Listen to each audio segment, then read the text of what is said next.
Salut à tous, ici David de la Collection. Et donc cette vidéo arrive après l'ouverture des boosters de Battle Pack 3 et Battle Pack 1, voilà. Puis bon, je vais quand même je vais vous parler un petit peu de certains trucs. Attendez. Là, les trucs que je vais vous dire, c'est surtout pour les 5, les phases qu'il y a dans chaque tour en fait. Donc lorsqu'on débute un tour, c'est tour par tour, hein, le jeu Yu-Gi-Oh!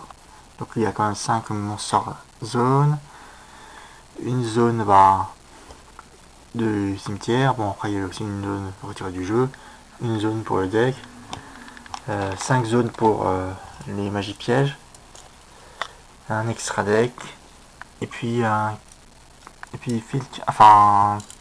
une zone de terrain. Et puis aussi il y a deux zones spécifiques pour les monstres extra depuis quelques temps. Mais bon, voilà, c'est pas énorme. Donc voilà pour les tours. Sinon, déjà on commence par la draw phase. Donc la draw phase c'est en fait la draw phase c'est ce qui permet de piocher une carte. Donc par exemple là-bas, en fait à chaque début de tour on doit piocher une carte. À part si bien sûr il y a un effet qui dit non, ne piochez pas machin milieu. Ouais, donc on pioche une carte, on la met dans sa main, voilà. Ensuite, il y a la stand-by phase où il y a quand même quelques effets des fois qui arrivent. Donc c'est un peu la phase d'attente. Donc est-ce que j'ai une carte qui a un effet pour les stand-by phases? Par ici, je sais pas. Non, ça c'est un petit truc. Non, ça c'est autre chose. Non. Non. Non. Non.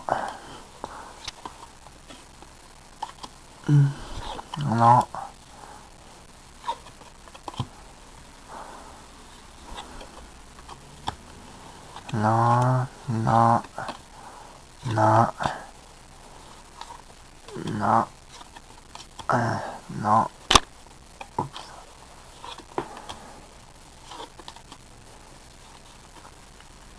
Oh non. Non. Non. Peut-être dans les autres cartes, il y a peut-être une carte là, attendez. Un petit machin milieu, non. Il n'y a pas genre des cartes pièges continu, un truc de genre. Ou alors des autres choses et des trucs là qui disent. Alors. Ah non, ça c'est pour la Battle machin. Il y a des règles un peu spéciales, hein, donc c'est quand même assez dur de faire le truc, etc. Alors. Oh non. Non.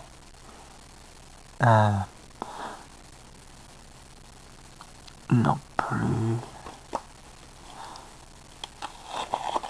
Il y a bien une carte qui dit pour la stand-by phase. Alors,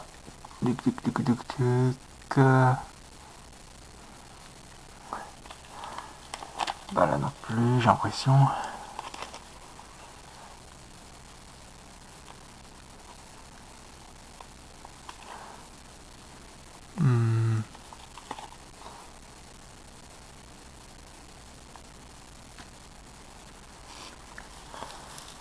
Alors,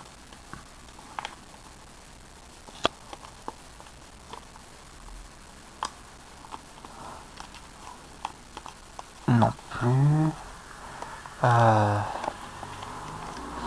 Il y a bien des cartes qui disent pour les stand-by phase dans ce classeur-là. Sinon, je vous dirais, et quelle carte peut faire ce truc, machin nul, hein. Mais je crois bien qu'il y en a sûrement une, hein. Non. Non plus, là.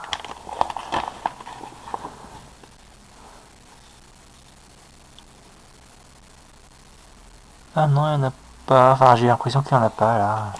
Mais bon, c'est pas trop grave. C'est vraiment pas très grave. Bah, en fait, la stand-by phase, ça sert, c'est un peu la phase d'attente, c'est entre la draw phase, donc la phase de pioche, et puis la phase main, enfin la main phase 1. Donc qui permet ainsi de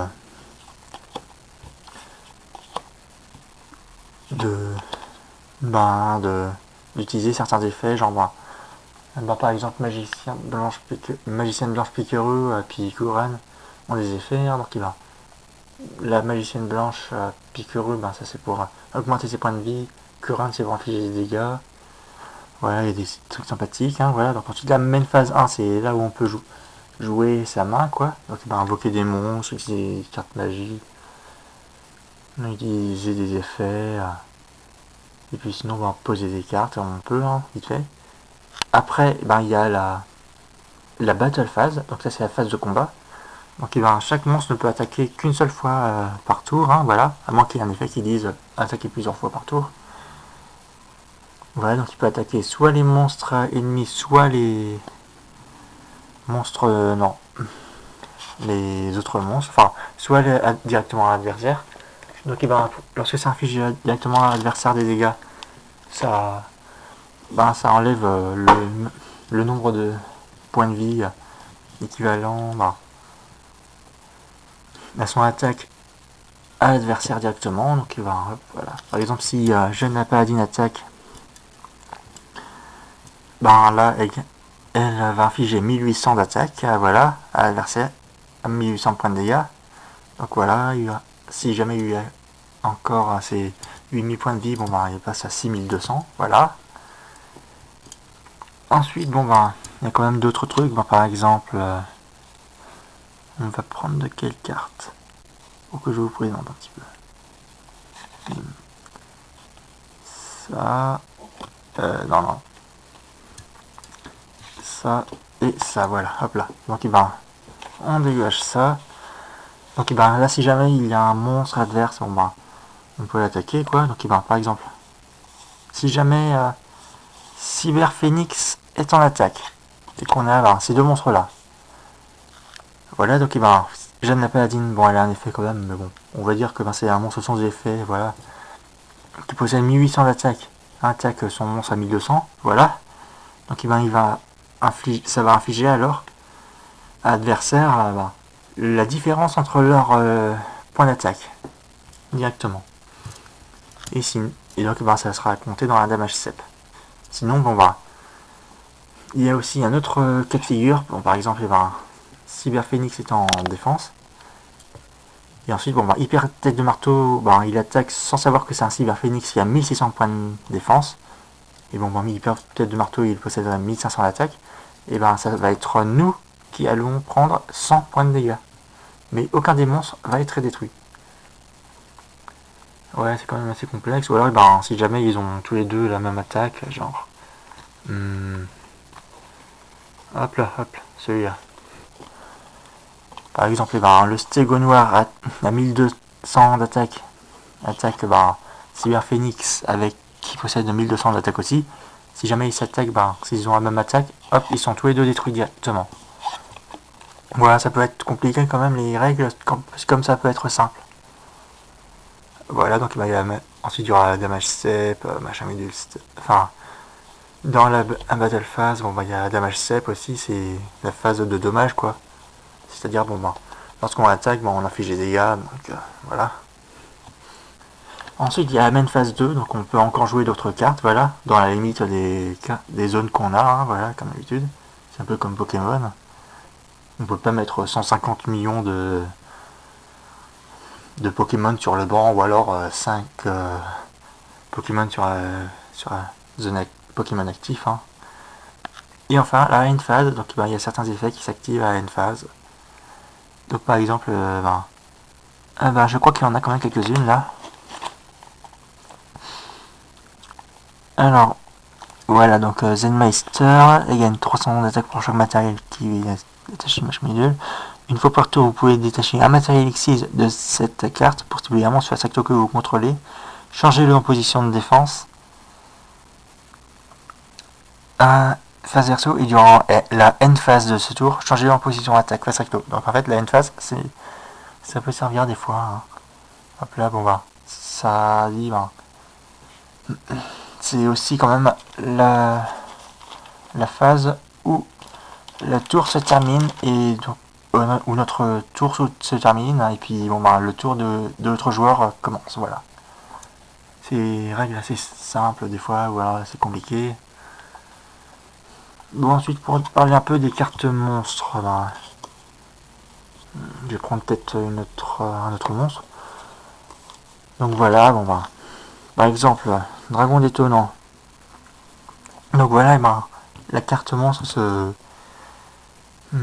est constituée ainsi. Donc et ben, là il y a déjà son nom. Ensuite il y a son attribut. Donc et ben, là c'est un attributaire. Il y a son niveau. Là c'est un niveau 3. Bon bah pour les rangs c'est l'autre côté, voilà. Donc ensuite il y a son illustration. Donc ça c'est pour toutes les cartes. Ensuite bon bah il y a ça, bah, ce qu'il est, enfin son type. Donc ça c'est un dragon. Donc il y a quand même pas mal de types. Donc il y a magicien, guerrier, bête guerrier, bête ailée, etc. Il y a pas mal de trucs, hein, démons, dragons. Ensuite, bon, bah, il possède un effet, donc il est marqué effet. Des fois, bon, bah, ils ont d'autres effets, genre ils ont des effets flip, ou alors c'est des toons, ou alors c'est des spirits, voilà. Donc, bah, c'est plutôt sympathique. Ensuite, bon, bah, là, ici, je sais pas si vous voyez bien, mais il y a marqué Battle Pack 03 FR 028, donc FR c'est pour France, ou français, quoi. Et donc, là, c'est son numéro de carte, là, 28. BP03, ça c'est Battle Pack 03, ça c'est pour dire c'est quelle extension, quoi. Ensuite, bon, bah là, c'est une carte première édition, donc voilà, il y a première édition marquée ici. Avant que ça c'était marqué ici, quoi, enfin, juste en face de BP03. Est-ce que ça c'était une édition 2, d'accord. Ensuite, bon, bah là, il y a un code qu'on peut noter pour les jeux, machin vidéo, pour essayer de voir la carte. Pour les jeux vidéo, hein, voilà. Comme les World Championship, un truc de genre. Puis ensuite, bon, bah là, comme c'est un monstre, il possède une valeur d'attaque et une valeur de défense. Bien sûr, pour les monstres, lien, il ne peut pas être placé en défense, donc il n'y a qu'une attaque, puis il y a Link 3, donc c'est un Link 3, voilà. Et puis bon, juste en bas, 1996, Kazuki Takahashi, voilà, c'est celui qui a créé le manga Yu-Gi-Oh, voilà. C'est celui qui est à l'origine de tout, il fait vraiment plaisir. Et franchement, j'aime bien quand même les illustrations des cartes, elles sont quand même assez belles, ça fait plaisir. De quoi je pourrais vous parler sinon pour les règles? Il y a aussi les règles des chaînes, donc on peut chaîner certaines cartes, hein, genre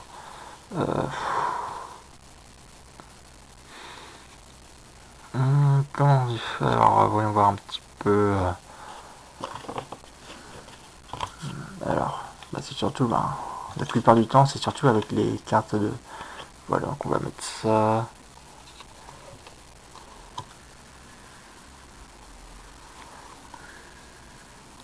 Et puis ça, par exemple, voilà, hop là.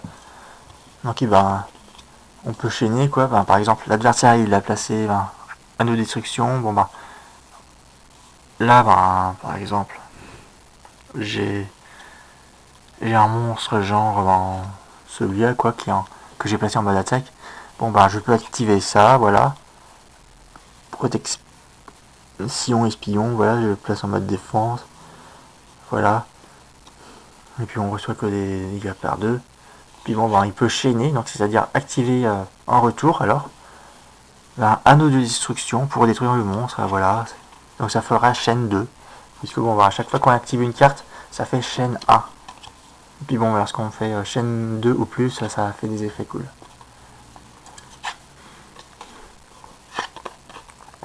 Sinon, il y a quand même certaines cartes qui permettent de gagner facilement. Donc par exemple, destin final, voilà, tableau de la destinée, donc un destin final, je sais plus, il faut avoir les messages spirituels et puis tableau de la destinée, Donc ensuite pour faire FINAL, voilà. Sinon on peut gagner aussi avec le compte à rebours final. Avec certaines cartes qui peuvent faire gagner facilement. Puis sinon Exodia. Bon celle-là je l'ai pas mais ça fait comme plaisir, hein. Voilà. De quoi je pourrais parler sinon pour les chaînes, lorsque si jamais l'ennemi ou l'un des joueurs utilise une carte contre-piège pour, contrer dans une chaîne, on est obligé d'utiliser une carte contre-piège. Ou alors la chaîne c'est la fin de la chaîne. Et donc des fois ça peut faire des trucs sympathiques, hein. Il y a certaines cartes dans une extension je crois qui ont été sorties pour les chaînes, enfin par rapport aux chaînes faites, etc. Voilà. Et c'est tout pour cette vidéo, j'espère qu'elle vous a plu, j'espère que vous avez pu apprendre certaines règles, hein. Et donc je vous dis à bientôt pour d'autres vidéos, hein. Laissez un petit commentaire si vous voulez. S'il y a des cartes que je vous ai montrées que vous voulez, laissez un petit commentaire, hein, voilà. Et donc je vous dis à plus pour une prochaine vidéo. Allez, salut, puisque j'aurai aussi quand même, j'ai pris quand même quelques petits trucs, des boosters Pokémon là, donc je ferai d'autres vidéos un peu plus tard. Allez, salut!